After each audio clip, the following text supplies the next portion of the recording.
bacaan Ummul Quran Al-Fatihah. A'udzubillahi minasyaitonirrajim. Bismillahirrahmanirrahim. Alhamdulillahi rabbil alamin, arrahmanir rahim, maliki yaumiddin. Iyyaka na'budu wa iyyaka nasta'in. Ihdinas siratal mustaqim.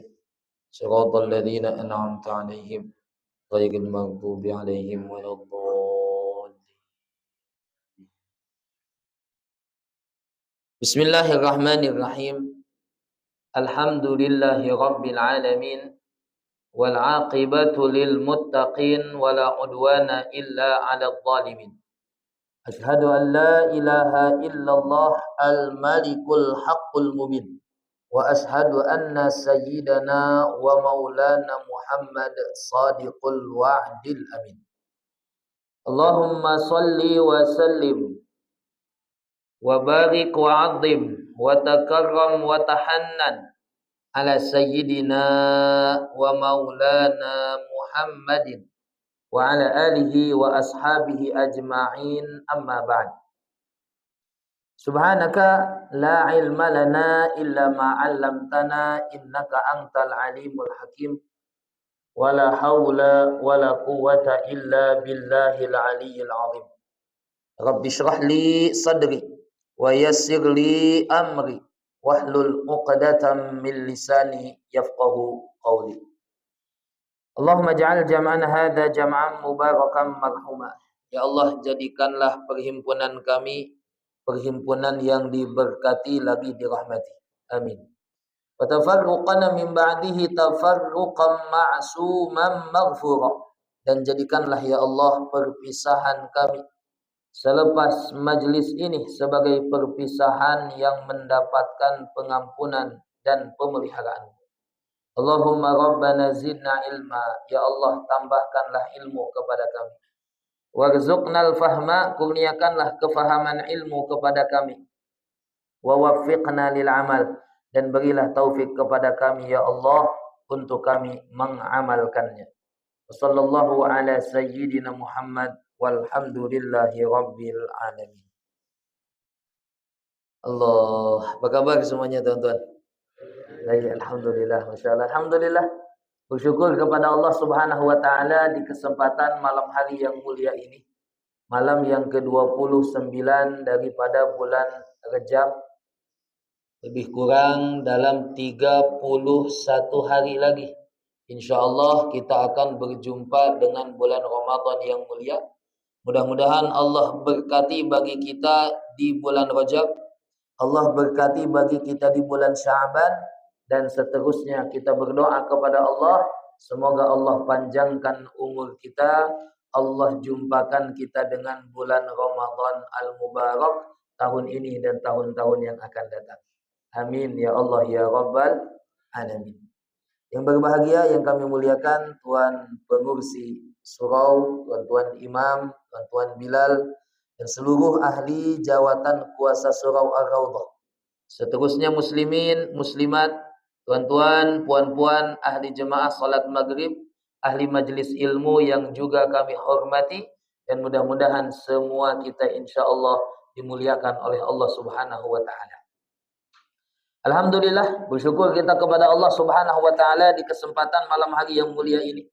Dengan rahmat daripada Allah, hidayah dan taufik daripada Allah, alhamdulillah malam hari yang berbaki daripada bulan Rajab. Alhamdulillah Allah beri hidayah taufik untuk kita sama-sama mengimarahkan malam ini dengan solat secara berjamaah, dengan duduk di rumah Allah, dengan duduk di dalam majlis ilmu, dengan bersilaturahim dengan jiran dan tetangga kita, serta insyaallah kita duduk di sini menunggu datangnya waktu salat Isya. Mudah-mudahan seperti mana malam hari yang mulia ini Allah memudahkan kita untuk duduk di majlis ilmu yang merupakan raudhah, taman syurga yang ada di atas muka bumi. Mudah-mudahan di akhirat Allah Subhanahu wa taala mengumpulkan kita di raudhah, di taman syurga yang sesungguhnya bersama Nabi Muhammad sallallahu alaihi wasallam. Amin ya Allah ya Rabbal alamin. Tuan-tuan, puan-puan, hadirin ahli jemaah yang sama-sama mengharap keridhaan daripada Allah. Allahumma salli ala Sayyidina Muhammad. Saya pun di kesempatan malam hari ini nak mengawali pertemuan kita malam hari ini, nak mengucapkan jutaan terima kasih kepada pihak pengurusan surau yang sekali lagi menjemput serta memberi ruang dan peluang kepada kami untuk dapat berziarah dengan jemaah di sini, berkongsi ilmu dengan para jemaah di sini. Mudah-mudahan insya-Allah panjang umur kita dapat berjumpa kembali di masa-masa yang lain. Amin ya rabbal alamin. Tuan-tuan, puan-puan, malam hari ini tajuk yang diberikan kepada kami tajuk berkenaan tentang Isra dan juga Mi'raj. Saya pun tak tahu nak cakap apa. Pasal dah di hujung Isra Mi'raj dah. Saya rasa dari awal Rajab ya, apatah lagi dalam 10 hari terakhir ini ramai daripada para asatidah kita yang sudah pun berkongsi kepada para jemaah di sini berkenaan tentang Isra dan juga Mi'raj. Tetapi ala kulli hal, malam ini juga kita akan sedikit banyak bercerita tentang Isra Mi'raj. Saya teringat dan berpesan kepada semua para hadirin bahwa apapun ilmu yang disampaikan, walaupun pembahasan ini berulang, ya bukan hanya tiap-tiap tahun, mungkin di bulan ini banyak kali dah kita dengar tentang Isra Mi'raj. Tapi tetap kita memberikan fokus, tetap memberikan perhatian, tetap memberi tumpuan rasa ya, apa ilmu yang disampaikan seakan-akan itu ilmu baru pertama kali kita dengar. Sehingga ilmu itu akan meresap masuk di dalam dada kita, menjadi cahaya yang akan menambah kebaikan di dalam kehidupan kita. Saya teringat kepada ucapan daripada Syekh Az-Zarnuji. Di dalam kitab beliau yang masyhur, kitab beliau yang populer, yaitu kitab Ta'limul Muta'allim. Ya, Ta'limul Muta'allim, kitab yang menerangkan tentang ilmu, ulama dan juga adab-adab sebagai talibul ilm. Maka antara yang beliau sebutkan adalah kata beliau, maknanya barang siapa yang mendengar ilmu di kali yang ke-1000, di kali yang ke-1000 kali. Ya, siapa yang mendengarkan ilmu untuk yang ke-1000 kalinya, tak sama seperti dia mendengarkan ilmu kali pertamanya, maka belum layak digelari sebagai thalibul ilm. Belum layak lagi digelari sebagai thalibul ilm. Dalam ungkapan yang lain, ada seorang ulama yang bernama Al-Qadhi Abu Yusuf. Beliau ini adalah rakan kepada Imam Muhammad bin Hasan Asy-Syaibani, yang dua-dua orang ini merupakan dua orang yang digelari dengan syaikhani, dua orang syekh di dalam mazhab Abu Hanifah. Jadi tuan-tuan, kalau dalam bidang hadis kita selalu mendengar syaikhani. Hadal hadis rawahu syaikhani. Hadis ini diriwayatkan oleh dua orang syekh hadis. Kalau dalam ilmu hadis, ketika disebutkan dua orang syekh, itu maksudnya adalah Imam Bukhari dan juga Imam Muslim. Imam Al-Bukhari dan juga Al-Imam Muslim. Di dalam madhab kita, madhab Asy-Syafi'i, juga ada istilah syaikhani. Pendapat ini adalah pendapat yang disepakati oleh dua orang syekh dalam madhab Syafi'i. Maka kata para ulama, kalau disebut syaikhani di dalam madhab Syafi'i, itu maksudnya ialah Al-Imam An-Nawawi dan Al-Imam Ar-Rafi'i. Al-Imam Nawawi yang terkenal dengan kitab Arba'in Nawawi, yang terkenal dengan kitab Riyadhus Shalihin, yang terkenal dengan kitab Al-Majmu' Syarhul Muhadzab, Syarah Sahih Muslim, Al-Adhkar, dan masih banyak lagi kitab-kitab beliau, ya. Nah, itulah orang yang disebut dengan syaikhani dalam madhab Asy-Syafi'i. Nah, dalam madhab Abu Hanifah ada istilah syaikhani juga. Ya, pendapat ini adalah kesepakatan dua syekh. Dalam madhab Hanafi, maka yang dimaksud itu adalah Muhammad bin Hasan Asy-Syaibani dan juga Al-Imam Al-Qadhi Abu Yusuf. Baik, nah itu sedikit maklumat. Nah, Al-Imam Al-Qadhi Abu Yusuf ini tuan-tuan, dalam satu ungkapannya beliau mengatakan, kalau saya datang dalam suatu majelis ilmu, datang di dalam majelis guru, datang di dalam majelis seorang ulama, ya. Kalau saya masuk ke situ dalam keadaan hadir di majelis itu dalam keadaan saya merasa sudah tahu, ya, beliau qadhi, al-qadhi disebutnya nama al-qadhi, artinya orang yang ilmunya luas. Ya, derajatnya adalah sebagai mufti di zamannya. Ya, Masya Allah, maka ilmunya pasti luas. Tapi kata beliau, kalau aku hadir dalam satu majelis ilmu, aku merasa aku ini sebagai qadhi, aku merasa aku ini seorang alim, aku merasa aku sudah berilmu, sudah tahu apa yang disampaikan, maka saya merupakan orang yang rugi. Kenapa? Karena keluar daripada majelis ilmu itu tak mendapatkan sedikit pun daripada ilmu. Tetapi sebaliknya ketika aku hadir di dalam suatu majelis ilmu, aku merasa kosong, aku merasa aku perlu kepada ilmu, aku merasa ilmu yang disampaikan itu seakan-akan ilmu yang baru, maka kata beliau, aku akan menjadi orang yang sangat-sangat untung keluar daripada majelis dalam keadaan mendapatkan ilmu yang banyak dan bermanfaat. Maka daripada dua kisah ini, mudah-mudahan walaupun mungkin apa yang kami kongsikan ya sudah pun terulang, ala kulli hal mudah-mudahan banyak manfaat kebaikan daripada majelis ilmu yang kita sampaikan. Tuan-tuan, puan-puan, muslimin, muslimat yang sama-sama mengharap keridhaan daripada Allah. Al-Imam Ahmad Al-Marzuki, ya, beliau menulis satu kitab tauhid yang elok atau dianjurkan untuk dipelajari oleh sekalian kaum muslimin, baik orang-orang awam ataupun orang-orang yang berilmu. Beliau menulis kitab, tajuk kitabnya Aqidatul Awwam. Ya, saya rasa mungkin tuan-tuan ada yang sudah mengkaji kitab ini, ya, sudah pernah dengar kitab ini, sudah membaca kitab ini. Maka di dalam kitab tersebut, setelah beliau membahas tentang iman kepada Allah, kemudian beliau membahas tentang iman kepada Rasulullah, sifat-sifat wajib bagi Rasulullah, maka di hampir akhir sekali beliau menyebutkan menyebutkan tentang peristiwa Isra dan Mi'raj. Yang ini artinya bahwa Isra Mi'raj ini merupakan satu akidah, ya, yang dipegang oleh ahli sunnah wal jamaah, ianya benar-benar berlaku kepada Nabi Muhammad SAW. Dalam syair-syairnya beliau mengatakan berkenaan tentang Isra Mi'raj ini. Kata beliau, wa qabla hijratin nabiyil Isra.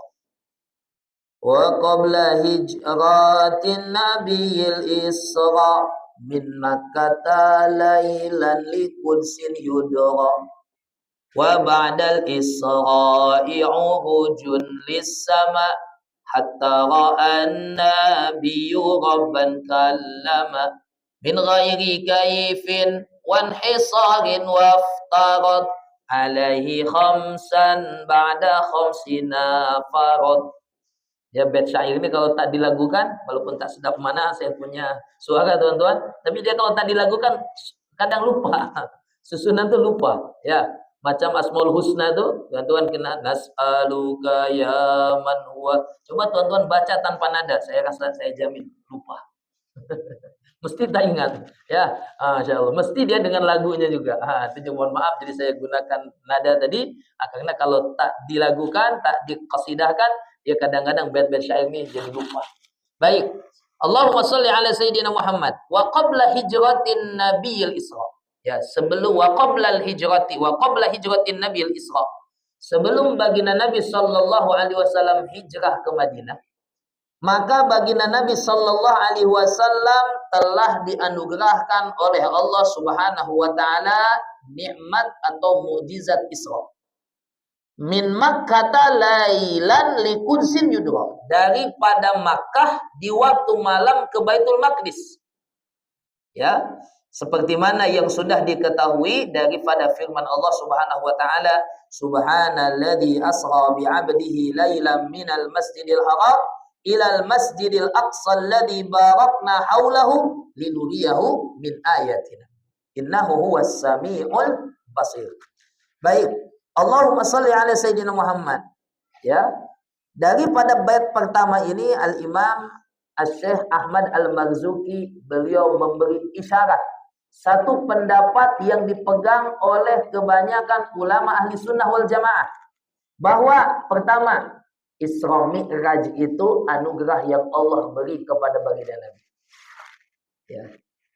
Yang kedua, berlakunya di waktu malam. Dan kejadian Isra Mi'raj ini berlaku sebelum baginda Nabi hijrah ke kota Madinah. Daripada satu bab yang kita sebutkan ini, ada 3 hal yang ingin beliau sampaikan, ya. Yang ingin beliau sampaikan ada 3 hal yang merupakan pandangan ahli sunnah wal jamaah berkenaan Isra. 1, berlakunya Isra Mi'raj itu adalah mukjizat yang Allah beri kepada baginda Nabi. Dan itu benar-benar berlaku kepada baginda Nabi sallallahu alaihi wasallam. Ya.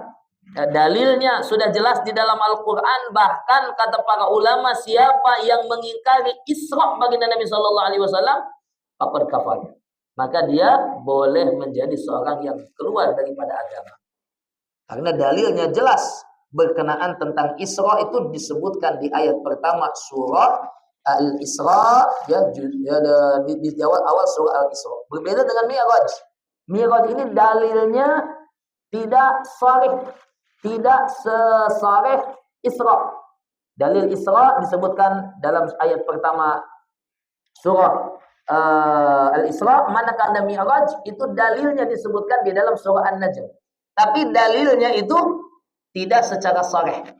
Laqad ra'ahu fil ufuqil a'la 'inda sidratil muntaha. Ada penyebutan sidratil muntaha di dalam ayat tersebut, dan kata para ulama itu adalah berlaku di malam Mi'raj. Ra'ahu, Nabi melihat malaikat Jibril dalam bentuk yang aslinya.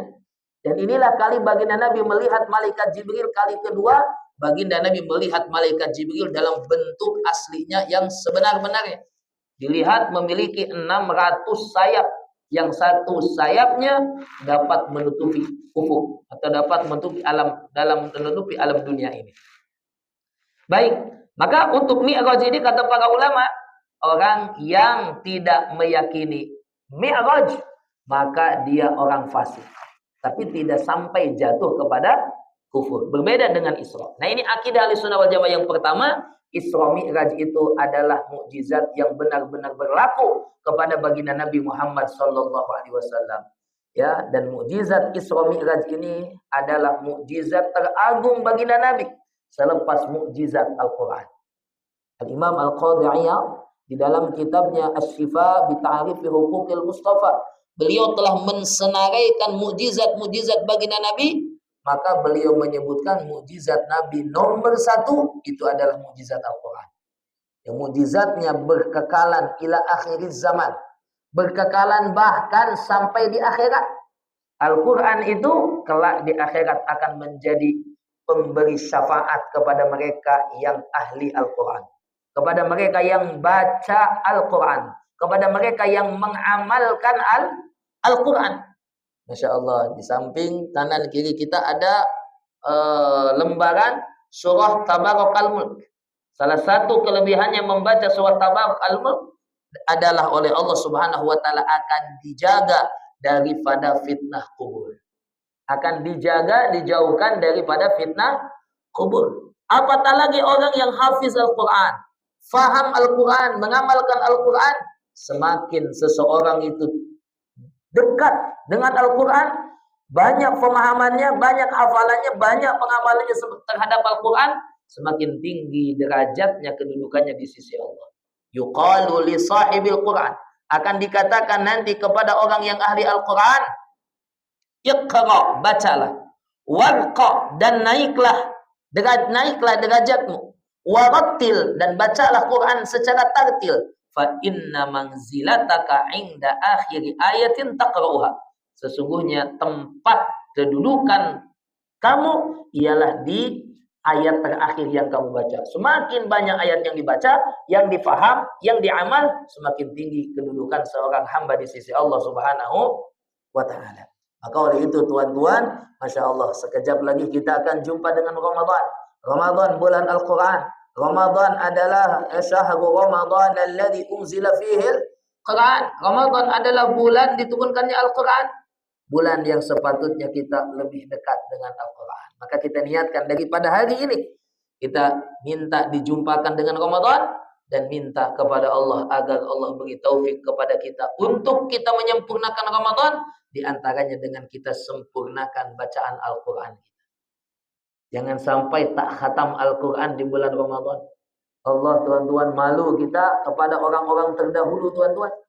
Masya Allah, orang-orang terdahulu mereka amat sangat-sangat dekat dengan Al-Quran. Al-Imam An-Nawawi yang kita sebutkan di awal tadi, beliau Masya Allah dalam kitabnya At-Tibyan fi Adab Hamalatil Quran, beliau menyebutkan betapa orang-orang dahulu mereka menunjukkan ketaatan mereka, kepatuhan mereka kepada Allah, yang diperintahkan untuk membaca, kita diperintahkan baca Al-Quran. Masya Allah, maka mereka telah mendekat dengan Al-Quran itu sangat-sangat dekat, sangat-sangat rapat dengan Al-Quran. Ada di antara mereka yang khatamkan Al-Quran dalam tiap-tiap bulan. Ada yang khatamkan di antara mereka 1 bulan 2 kali. Ada yang khatamkannya 1 bulan 3 kali. Maknanya dia baca 1 hari 3 juzuk. Sehingga 10 hari 1 khatam. 1 bulan 3 kali khatam. Ada yang khatamnya setiap 1 minggu sekali dia khatam. Ada yang khatam tiap 3 hari. Ada yang khatam bahkan tiap-tiap hari. Dan Al-Imam Nawawi menyebutkan Imam Syafi'i itu antara orang yang khatam Al-Quran tiap-tiap harinya. Khususnya di bulan Ramadan, beliau khatamkan Quran tiap-tiap harinya sehingga 2 kali. 1 kali di waktu siang, 1 kali di waktu malam. 2 kali tiap-tiap hari, sebulan 60 kali khatam Quran. Masya Allah. 60 kali tiap-tiap Ramadan. Masya Allah. Mudah-mudahan ini jadi motivasi bagi kita, tuan-tuan. Kalau tak dapat 60 pun 6 kali lah kita khatam. Tak dapat 60 pun 6 kali kita khatam. Setiap 5 hari sekali kita khatam. Tak mampu pun jangan kurang daripada sekali. Rasulullah SAW tiap-tiap Ramadan khatamkan Quran itu sekali. Ada lagi yang lebih hebat yang pernah saya baca. Kalau Imam Syafi'i 60 kali tuan-tuan baca Quran. Imam Nawawi, Al-Imam Al-Bukhari, dalam biografinya, saya baca di dalam biografi beliau di dalam kitab Fathul Bari. Kebetulan mengajar di madrasah, satu madrasah di madrasah guru kami. Saya mengajar madah Sahih Al-Bukhari. Jadi antara masa pengenalan kepada pelajar untuk madkhal masuk nak mempelajari sebagai muqaddimah persediaan kita nak mempelajari Sahih Bukhari, kita pelajarilah tentang manaqib, biodata daripada Imam Bukhari. Masya Allah. Maka Imam Bukhari ini tuan-tuan seorang yang sangat-sangat abid, ahli ibadah, sangat dekat dengan Al-Quran. Masya Allah. Khususnya di bulan Ramadan, kalau Imam Syafi'i 60 kali khatam Quran, tuan-tuan, Imam Bukhari 70 kali khatam. 10 kali, ada 10 kali khatam lebih daripada Imam Syafi'i.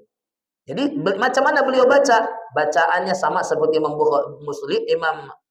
Syafi'i, pagi siang 1 kali, malam 1 kali. Tapi Imam Bukhari menambahkan lagi. Menambahkan di mana? Di antara maghrib ke isya itu beliau akan baca Quran 10 juzuk. Jadi di antara maghrib ke isya kita sibuk dengan bubur lambu, sibuk dengan makanan-makanan jamuan buka puasa. Imam Bukhari sibuk baca Quran. Maghrib sehingga menunggu isya, beliau akan khatamkan Quran, akan baca 10 juzuk. Sehingga maghrib ke isya dalam tiap 3 hari sekali khatam 1 kali. Sehingga dalam 1 bulan 10 kali khatam khas di maghrib ke isya, sehingga bertambah jumlah bacaan beliau jadi 70 kali. Masya Allah. Nah ini mudah-mudahan jadi motivasi kita di bulan Ramadan ini untuk kita lebihkan lagi masa kita dengan Al-Quran. Baik, Masya Allah, mujizat Nabi yang terbesar adalah mujizat Al-Quran.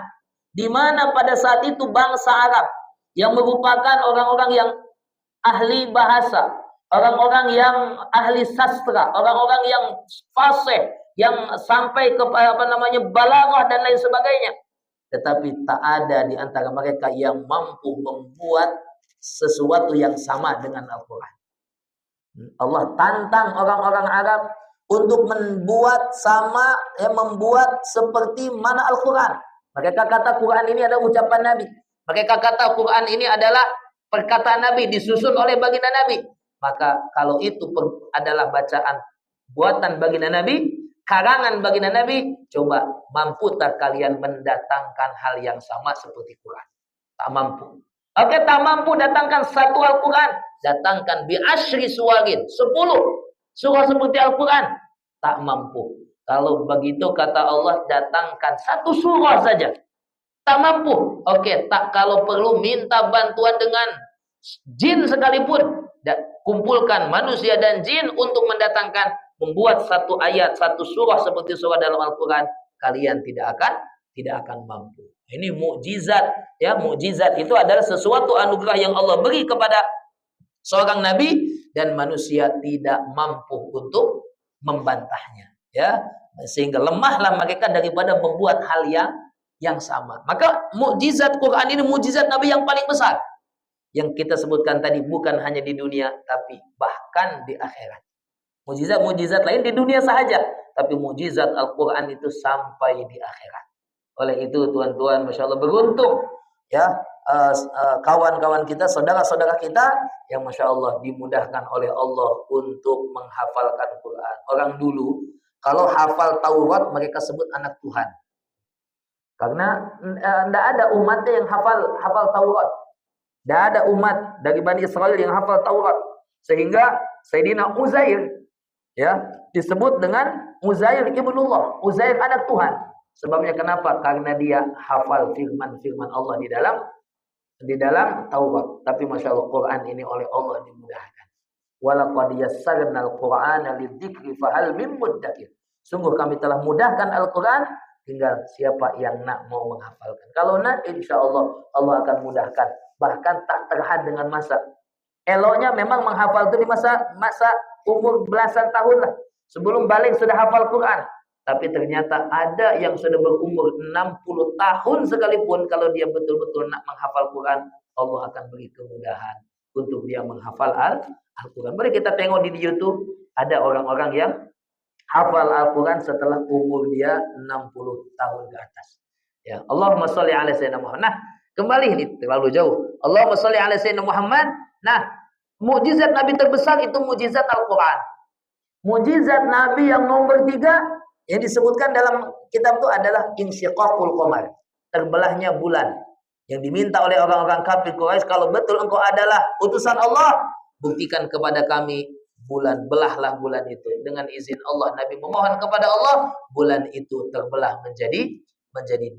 Nah, nomor 2 mukjizat Nabi terbesar, ya, itu adalah mukjizat Isra dan Mi'raj. Yang ini menunjukkan, mengukuhkan lagi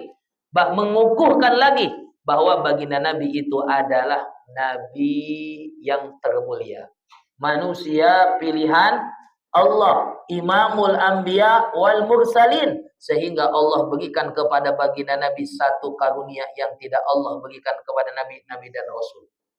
Jadi salah satu tujuan, ya, kata para ulama, salah satu tujuan Allah berikan Isra Mi'raj selain daripada linuriyahu min ayatina, untuk kami menampakkan tanda-tanda, sebahagian daripada tanda-tanda kebesaran kami. Itu tujuan utama daripada Isra Mi'raj. Ya, selain daripada itu, tujuan Isra Mi'raj adalah untuk supaya Nabi menerima wahyu salat. Tujuan Isra Mi'raj juga kata para ulama adalah untuk menghibur Allah, nak menghibur Nabi Muhammad. Karena tahun itu merupakan tahun kesedihan.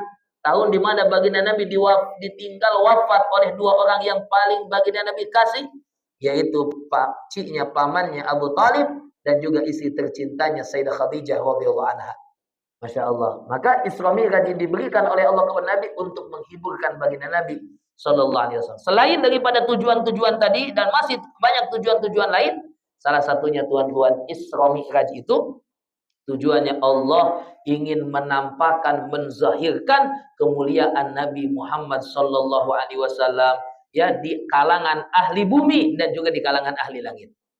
Di kalangan ahli bumi termasuklah Allah nak tunjukkan kemuliaan Nabi di atas para nabi dan rasul.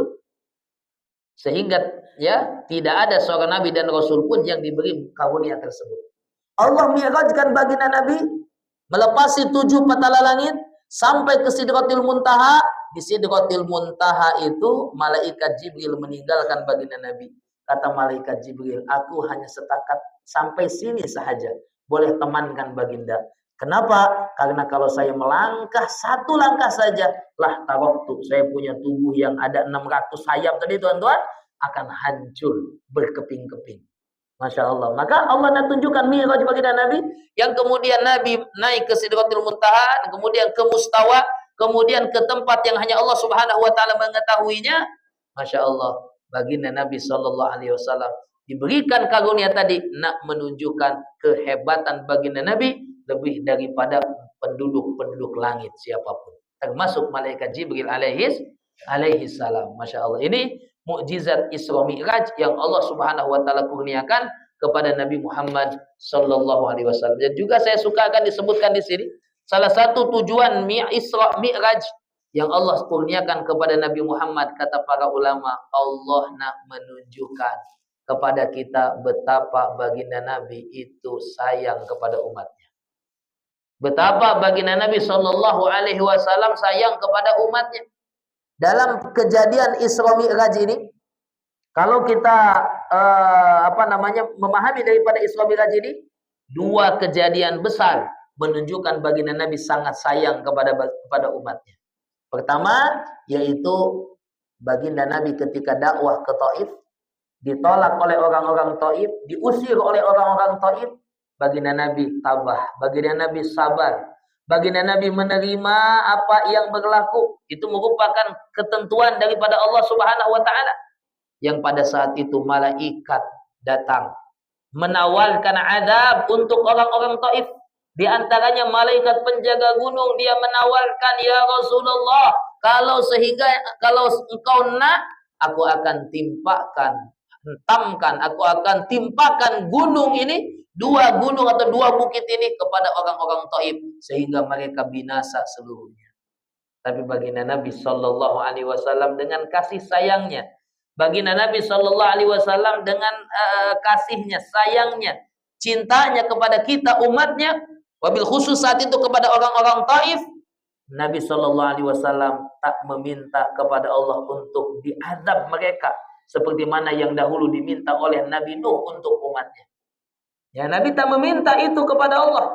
Justru Nabi sallallahu alaihi wasallam mengatakan di antaranya, illam takun alayya ghadabun fala ubali. Ya Allah, kalau engkau tak murka kepadaku, maka aku tak peduli dengan penghinaan manusia terhadapku, kedoliman manusia kepadaku, gangguan manusia, penolakan mereka terhadapku.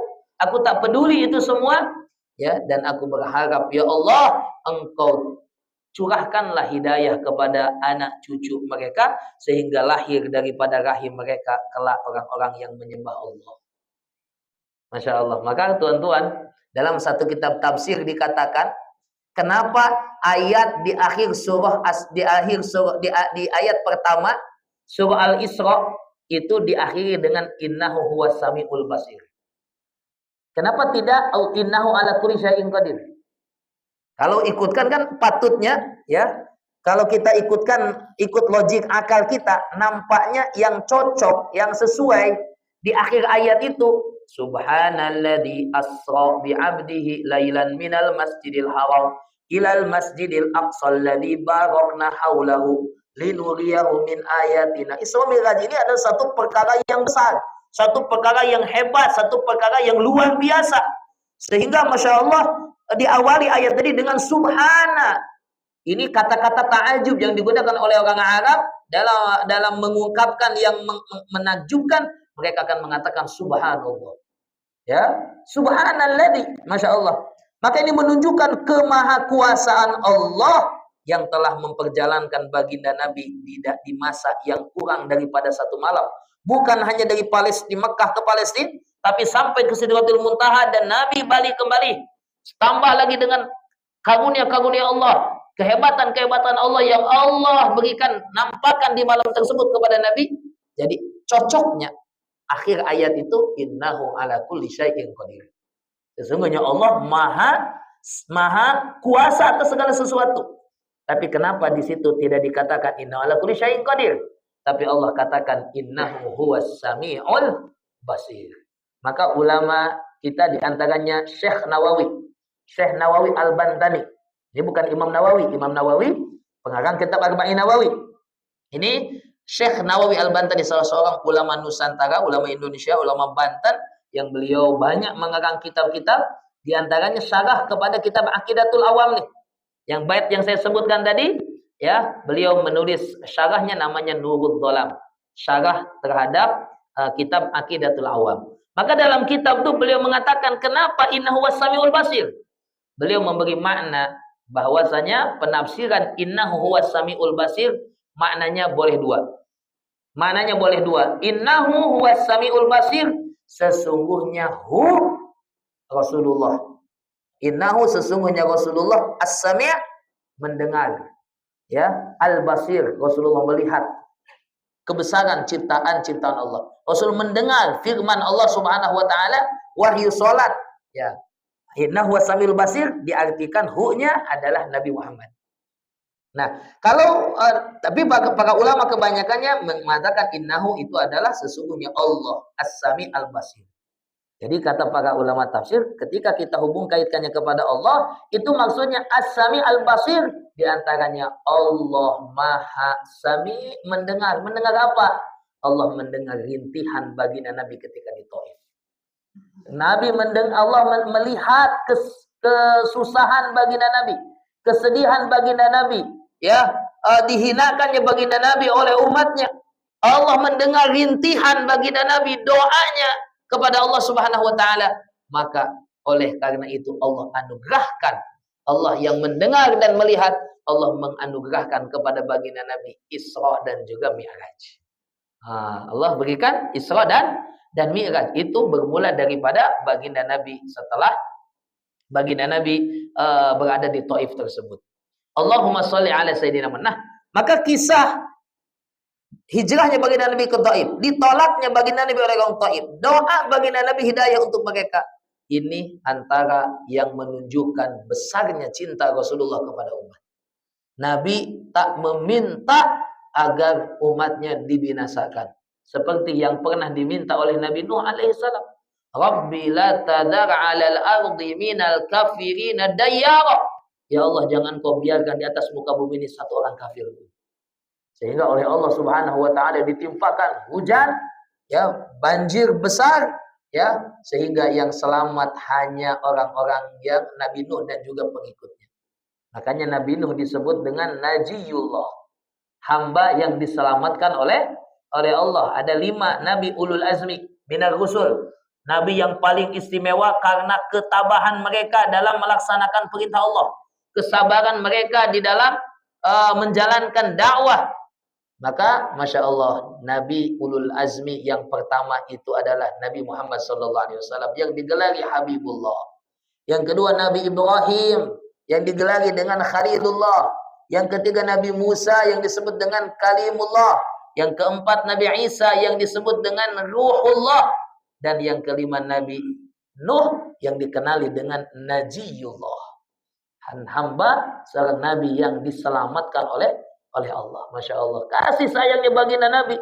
Setiap Nabi itu memiliki doa-doa yang teristimewa, doa-doa yang spesial.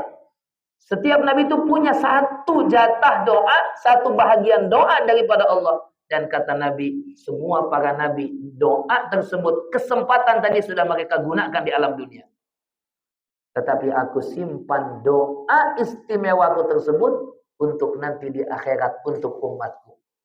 Allah, untuk siapa? Untuk kita, untuk umat Nabi Muhammad SAW yang akan menjadi syafaat keselamatan kita nanti di akhirat. Semoga Allah jadikan kita orang-orang yang insya Allah mendapat syafaat Nabi Muhammad SAW. Amin ya Allah ya Rabbal Alamin. Baik, ini yang berlaku sebelum Isra dan Mi'raj. Nabi menunjukkan betapa besarnya cinta kepada umat. Yang kedua, tuan-tuan, pada masa Isra dan Mi'raj, Nabi SAW menunjukkan, Allah juga menunjukkan kepada kita betapa Rasulullah itu sangat cinta kepada umatnya. Macam mana?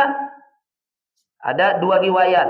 Riwayat yang paling masyhur, riwayat mutawatir, riwayat sahih, bahwasanya baginda Nabi Ya, seperti dalam bait syair yang kita sebutkan, waftarada alaihi khamsan ba'da khamsina farad. Allah wajibkan salat kepada umat Nabi Muhammad 5 kali salat, yang sebelumnya salat itu 50 kali salat. Dan ini disebutkan dalam kutubul hadis, dan ini juga akidah Ahlussunnah wal Jamaah bahwa salat itu asalnya 50 kemudian 5.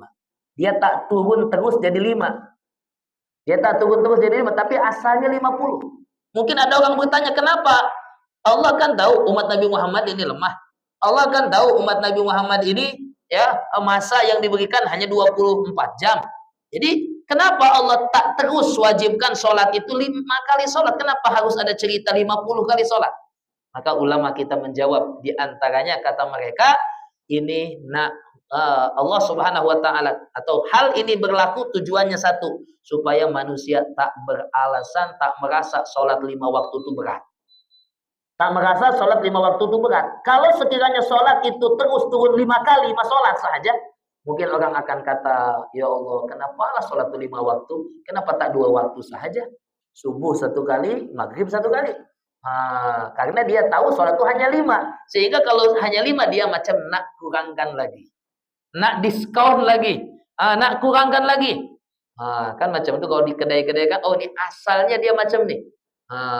Dia harga asalnya 100 ringgit. Hari ini kita offer, bagi diskon 50. Sehingga kita tak menawar lagi lah. Tapi kalau tak seperti itu, kita akan tawarkan 50 itu kalau boleh jadi 20 ringgit saja. Macam itu juga lah dengan sholat ini. Kalau Allah wajibkan sholat terus 5, mungkin orang akan beralasan 5 sholat itu berat. Ya, dia nak minta kalau boleh kurangkan, jadi 3 kah jadi 2. Tapi ketika tahu sholat itu asalnya 50, Masya Allah, maka disinilah kita menjadi bersyukur. Ternyata yang Allah kurangkan lebih banyak daripada yang Allah wajibkan. Yang Allah kurangkan lebih banyak daripada apa yang Allah wajibkan. Dan tuan-tuan, berkurangnya sholat dari 50 menjadi 5 itu asbab siapa? Asbab Rasulullah SAW. Pengorbanan Rasulullah SAW. Ketika Nabi mendapatkan perintah sholat daripada Allah, sholat 50 waktu, maka Nabi samina wa ta'na. Nabi SAW turun berjumpa dengan Nabi Ibrahim. Nabi Ibrahim tak komen. Jumpa dengan Nabi Musa. Nabi Musa tanya, wahai Nabi Muhammad, apa yang Allah wajibkan kepada kamu? Kata Nabi Muhammad, sholat. Berapa kali? 50 kali. 50 kali. Banyak, umatmu tak akan mampu. Umatmu tak akan mampu. Umatku lebih besar badannya daripadamu, lebih kuat ototnya daripada umatmu, panjang umurnya lebih daripada umatmu. Ya, umatku tak mampu melakukan sholat yang hanya dalam beberapa waktu atau beberapa rakaat. Apatah lagi umatmu tak akan mampu 50 kali sholat. Maka Nabi Muhammad SAW ketika mendengar saran daripada Nabi Musa, tak fikir panjang baginda Nabi memohon keringanan kepada Allah karena ingat kepada umatnya. Nabi mampu untuk sholat 50 waktu, bahkan seluruh waktu untuk sholat pun Nabi mampu. Tapi Nabi ingat umatnya tak akan mampu seperti yang Nabi mampu. Maka Nabi SAW menggagahkan diri, mengorbankan air mukanya, menahan rasa malunya, menghadap kepada Allah agar Allah ringankan sholat. Kali pertama Allah ringankan 5.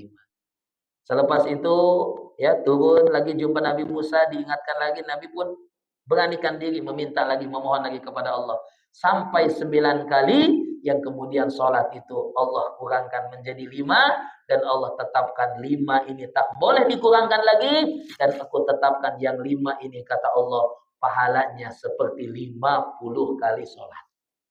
Yang 5 ini menjadi 50 kali sholat. Masya Allah. Maka ketika kita faham ini, ketika kita tahu cerita ini, maka kita bersyukur. Sholat itu 5, hanya 5 oleh Allah Subhanahu wa ta'ala wajibkan kepada kita.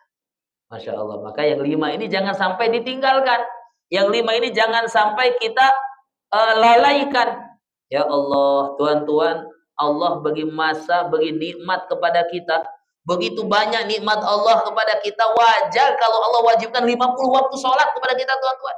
Karena nikmat Allah begitu banyak. Dan kita pun diciptakan oleh Allah ke alam dunia untuk ibadah. Wa ma khalaqtul jinna wal insa illa liya'budun. Jadi wajar kalau Allah wajibkan kita 50 kali sholat. Ya, Masya Allah, 50 kali sholat. Maka ketika Allah ringankan, patutnya kita jaga itu sholat. Allah, tuan-tuan, di antara yang Nabi diperlihatkan di malam Isra Mi'raj, Nabi diperlihatkan surga dan juga amal-amal kebaikan yang menjadi asbab ke surga. Nabi juga diperlihatkan neraka dan amal-amal yang akan menyebabkan membawa seorang ke neraka. Di antara yang diperlihatkan kepada baginda Nabi ada satu kaum, satu kumpulan, dia sedang dihukum, diazab dengan dipukul kepala mereka, dihentam kepala mereka dengan batu-batu yang besar. Pecah kepalanya, hancur kepalanya. Selepas kepalanya hancur tuh, tiba-tiba kepalanya kembali semula. Setelah kembali utuh semula, dilempar lagi dengan batu sehingga hancur. Maka Nabi SAW bertanya kepada malaikat Jibril, "Man hum ya Jibril?" Mereka itu siapa wahai Jibril? Ya, mereka itu siapa? Orang-orang yang selalu memukul-mukul kepala mereka atau dipukul-pukul kepala mereka sehingga hancur dan berterus-terusan tak ada henti. Maka malaikat Jibril katakan mereka itu adalah manusia-manusia tatathaqalu usuhum 'anis shalah, yang kepala-kepala mereka berat untuk sholat, berat untuk disujudkan pengabdian kepada Allah Subhanahu wa taala. Maka diadab oleh Allah Subhanahu wa taala di akhiratnya. Na'udzubillahi min dzalik. Semoga Allah jadikan kita, anak-anak kita, keturunan kita orang-orang yang selalu menjaga daripada sholat. Inilah ketaatan kita kepada Allah, kepatuhan, pengabdian kita kepada Allah. Sholat merupakan amalan yang terutama selepas seseorang itu mengucapkan dua kalimat syahadat, yang posisinya di dalam Islam oleh Rasulullah dikatakan maudhi'us shalah minal Islam ka maudhi'ir ra'si minal jasad. Posisi Islam, salat di dalam Islam itu seperti posisi kepala daripada tubuh manusia. yakni seperti mana manusia tak ada yang boleh hidup tanpa kepala, maka seperti itu juga tak ada Islam bagi orang yang tak ada sholat. Masya Allah. Maka ini satu ancaman yang sangat-sangat besar, yang patutnya menjadi pengajaran bagi kita untuk kita menjaga sholat dan memastikan family kita, anak istri kita secara khususnya, kalau kesananya kepada jiran tetangga kita, untuk bagaimana kita mengusahakan agar kita, keluarga kita, jiran, tetangga kita menjadi ahli-ahli sholat. Masya Allah. Mudah-mudahan Allah Subhanahu Wa Taala beri kekuatan kepada kita. Ya, kita berdoa banyak-banyak kepada Allah, karena tanpa bantuan dan pertolongan Allah kita tak mampu melakukan itu semua. Masya Allah. Nah, tuan-tuan, puan-puan, kembali, maka berkurangnya sholat yang 50 menjadi 5 itu adalah pengorbanan daripada Rasulullah Sallallahu Alaihi Wasallam. Dalam riwayat yang lain, ya, di dalam riwayat yang lain dalam kitab-kitab tafsir dikatakan, bacaan tahiyat yang kita baca itu adalah bersumber daripada percakapan Allah dengan Nabi di malam Mi'raj. Nabi ketika sampai berjumpa dengan Allah, maka Nabi memuji Allah dengan pujian at-tahiyyatul mubarakatus shalawatut thayyibatu lillah. Maka selepas Nabi memuji dengan pujian tersebut, Allah telah menyampaikan salam kepada Nabi Muhammad dengan ucapan assalamu alayka ayyuhan nabiyyu wa rahmatullahi wa barakatuh. Maka Nabi SAW yang kita sebut tadi merupakan insan yang sangat cinta kepada umat. Nabi tak lupakan kita di malam perjumpaan dengan Allah. Nabi mengingati kita umatnya. Apa kata Rasulullah? Assalamu alaina. Salam kesejahteraan untuk kami. Wa ala ibadillahi sholihin. Dan juga untuk hamba-hamba Allah yang soleh. Ya, jadi siapa yang soleh, siapa yang jaga salat, siapa yang iman, siapa yang melakukan sunnah-sunnah Nabi, dia termasuk orang yang didoakan oleh Rasulullah di hadapan Allah Subhanahu wa Ta'ala, agar mereka diberikan keselamatan oleh Allah Subhanahu wa Ta'ala. Masya Allah. Ini menunjukkan betapa besarnya cinta Nabi kepada kita. Maka Masya Allah, tak salah kalau saya katakan, ya, malam Isra Mi'raj ini, ya, adalah malam cinta Rasul. Nah, jadi kalau selanjutnya kita buat majelis malam cinta Rasul itu bila bulan Maulid kan? Nah, ini buat malam Isra Mi'raj kita buat malam cinta Rasul. Kenapa kita beri tajuk malam cinta Rasul? Karena di malam Isra Mi'raj itu Nabi menunjukkan betapa cintanya baginda Nabi kepada kita umatnya. Maka oleh itu tuan-tuan, selepas Rajab kita masuk Sya'ban. Kalau Rajab ini disebut dengan Syahrullah, bulan Allah. Sya'ban itu Syahrun Nabi, bulan Nabi. Ramadan itu bulannya umat. Bulannya umat. Maka kenapa Sya'ban disebut bulannya Nabi? Karena di bulan ini turunnya Abu Yasain Muhammad bin Alawi Al-Maliki dalam kitab beliau Madza fi Sya'ban. Apa yang berlaku di bulan Sya'ban? Beliau menyebutkan antara hal besar yang berlaku di bulan Sya'ban ialah turunnya firman Allah, innallaha malaikatahu yusholluna 'alan nabi ya ayyuhalladzina amanu shallu 'alaihi wa sallimu taslima. Maka oleh itu tuan-tuan, di bulan Sya'ban ya, setelah kita memahami Isra Mi'raj, betapa besarnya Nabi cinta kepada kita, kita pun balas cinta baginda Nabi di bulan Sya'ban. Kita perbanyakkan sholawat kita kepada Nabi Muhammad. Ya, bermula malam ini, ya, kemudian nanti di bulan Sya'ban, perbanyakkanlah sholawat kita kepada baginda Nabi Muhammad SAW.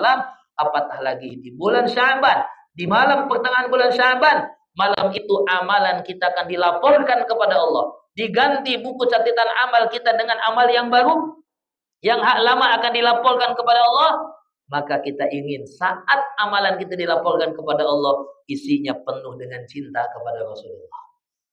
Sehingga di umat jemaah Masurau Ar-Raudhah adalah orang-orang yang banyak sholawat kepada baginda Nabi.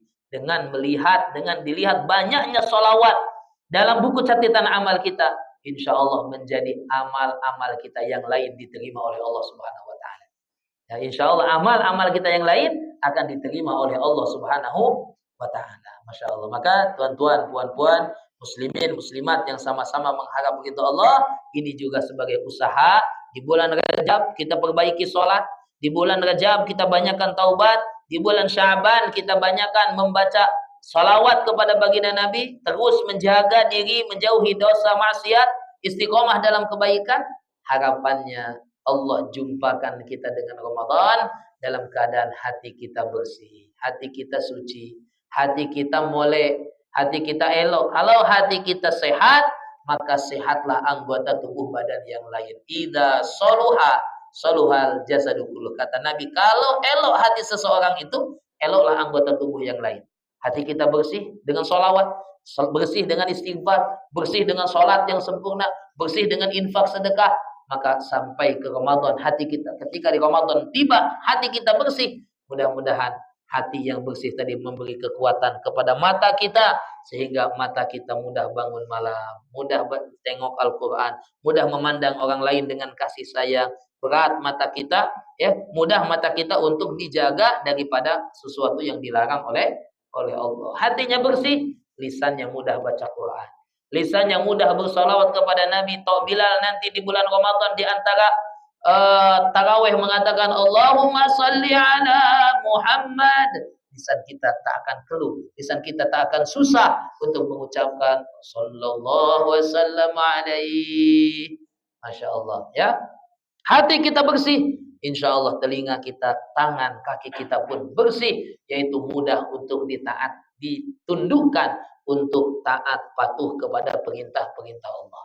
Tapi sebaliknya, kalau di bulan Rajab masih dengan kelalaian dan kemaksiatan, apatah lagi di bulan Sya'ban masih kekal dengan dosa kemaksiatan, masuk Ramadan hati kita kotor, hati kita bersih, khawatir itu menjadi penghalang kita untuk kita dapat menyempurnakan ibadah di bulan Ramadan. Sehingga semangat Ramadannya hanya 10 hari pertama saja. Nah, jangan bukan 10 hari pertama saja. Tidak ada semangat langsung selama bulan Ramadan. Kenapa? Karena hatinya kotor tadi. Karena setiap dosa dilakukan seorang hamba, titik hitam akan ditimpakan di hatinya. Semakin banyak titik hitam, semakin gelap hatinya. Maka oleh itu, fastaghfiru rabbakum innahu kana ghaffara. Mohon ampun kepada Allah. Taubat kita kepada Allah. Allah bukakan pintu ampunan dan pintu taubatnya kepada kita semua. Insya Allah. Tuan-tuan, puan-puan, mungkin setakat itu yang boleh dikongsikan di kesempatan malam hari yang mulia ini. Mudah-mudahan sedikit yang dikongsikan bermanfaat secara khususnya untuk diri kami sendiri, umumnya untuk tuan-tuan, puan-puan. Mudah-mudahan apa yang dikongsikan dapat kita beramal dan menyampaikannya insyaallah. Sebelum mengakhiri majelis ini, pertama ucapan jazakumullah khairan katsiran, jutaan terima kasih diucapkan kepada pihak pengurusan masjid yang Surau Ar-Raudhah yang sudah menjemput, memberi ruang dan peluang kepada kami untuk kali kedua sampai di surau tuan-tuan. Kalau tak silap hampir setahun lah ya. Tahun lepas itu bukan Desember ya, tahun lepas ya. Memang hampir setahun lah. Alhamdulillah ya, hari ini dapat jumpa kembali, panjang umur kita jumpa lagi insyaallah. Yang keduanya tuan-tuan, untuk makluman tuan-tuan, nanti di luar kita ada buat jualan amal, membeli sambil menderma ya, beli sambil menderma. Ada beberapa produk di sana, ada kopi sacha inci, kopi apalagi moringa kunyit hitam, kemudian susu kambing, ada juga madu tualang. Bagi tuan-tuan yang berhajat nak membantu kos madrasah kami, boleh membantunya dengan membeli sambil menderma ya. Sebagian daripada keuntungannya kita akan gunakan untuk kos operasional madrasah. Yang keduanya, tuan-tuan juga boleh membantu madrasah dengan berinfak di tabung yang kita sediakan. Sedikit banyak infak tuan-tuan amat kami hargai dan mudah-mudahan dibalas oleh Allah dengan pahala yang berlipat ganda. Yang terakhirnya, kita ada buka kupon wakaf tuan-tuan. Bagi tuan-tuan, puan-puan yang ada kelebihan rezeki yang berhajat nak membantu pembinaan madrasah kami. Nama madrasahnya Pondok Pesantren Darul Ansor. Nanti tuan-tuan boleh buka Facebook dan ikuti perkembangan pembinaan madrasah. Ini gambar ini 2 tingkat. Satu tingkat ini sudah 80% tuan-tuan. Saat ini sedang menyiapkan ruangan lebih kurang seperti surau ini untuk kita siapkan, agak kecil lah daripada surau ini, untuk kita gunakan office dan juga ruang tetamu. Nah, jadi selepas ini insya Allah kita cukupkan dulu, belum kita naikkan tingkat yang kedua. Tunggu dulu, kita rehatkan dulu supaya tak pening tuan-tuan, nak cari dana. Nah, jadi Syawal ini kita nak manfaatkan pembinaan ini. Jadi kita berharap sebelum Ramadan ini pembinaan sudah selesai insya Allah. Maka oleh itu bagi tuan-tuan, puan-puan yang berhajat nak berwakaf membantu pembinaan madrasah, boleh menghubungi kami atau menghubungi pelajar. Boleh buat secara tunai, boleh buat secara online. Satu lotnya RM50 saja.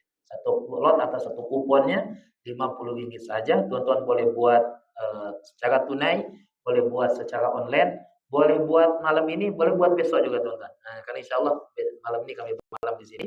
Nah, esok pagi subuh masih di sini. Lepas subuh mungkin kita baru gerak ke Kuantan insya Allah. Jadi bagi tuan-tuan yang berhajat nak buat wakaf, niatkanlah wakaf untuk diri sendiri. Elok lagi niat wakaf untuk mak ayah yang sudah tiada. Insya Allah wakaf tuan-tuan Allah sampaikan pahalanya kepada mak ayah kita, dan mudah-mudahan keberkatannya kita rasakan di dunia. Kalau kita perhatikan ya, tidak ada seorang pun yang oleh Allah Subhanahu wa taala diberikan kelebihan rezeki kecuali dia punya rahasia dengan sedekahnya. Saya baru-baru ini berjumpa dengan salah seorang jutawan di Sampurna. Ya, di Sampurna, nama dia Tuan Haji Stamin nama dia. Tuan Haji Stamin, kita boleh cari. Dan beliau ini Masya Allah, masa saya jumpa, saya bilang, Tuan Haji, apa rahasia Tuan Haji ini sehingga Allah bagi rezeki lebih? Jadi beliau katakan masa Covid itu dia sempat rugi lah, banyak rugi besar. Tapi masa itu ada orang datang, ada seorang ustadz, dia datang minta bantuan, madrasah tahfiznya ini kena tutup. Ya, pasal tak mampu nak bayar sewa dan lain sebagainya, jadi minta bantuan dengan beliau. Maka beliau pun kata, sudah ya, walaupun beliau dalam keadaan susah seperti itu, tapi beliau beli rumah tadi, diwakafkan untuk madrasah. Maka kata beliau, alhamdulillah selepas itu berjuta-juta Allah berikan rezeki kepada beliau, Masya Allah. Jadi dari situ saya yakin tidak ada orang yang Allah berikan kelebihan rezeki kecuali dia punya rahasia. Satu, bakti sama orang tua. Yang kedua, rahasianya adalah karena dia punya rahasia dengan sedekahnya. Insya Allah. Maka bagi tuan-tuan yang berhajat buat perkara tersebut, nanti boleh jumpa dengan kami terus malam ini atau boleh juga esok pagi insya Allah. Baik, itu saja dikongsikan. Yang baik datang daripada Allah, segala kekurangannya daripada diri kami. Aqulu qouli hadza wa astaghfirullahaladzim li wa lakum. Wassalamualaikum warahmatullahi wabarakatuh. Bismillahirrahmanirrahim. Alhamdulillahirabbil alamin. Allahumma shalli wa sallim ala sayyidina Muhammad wa ala alihi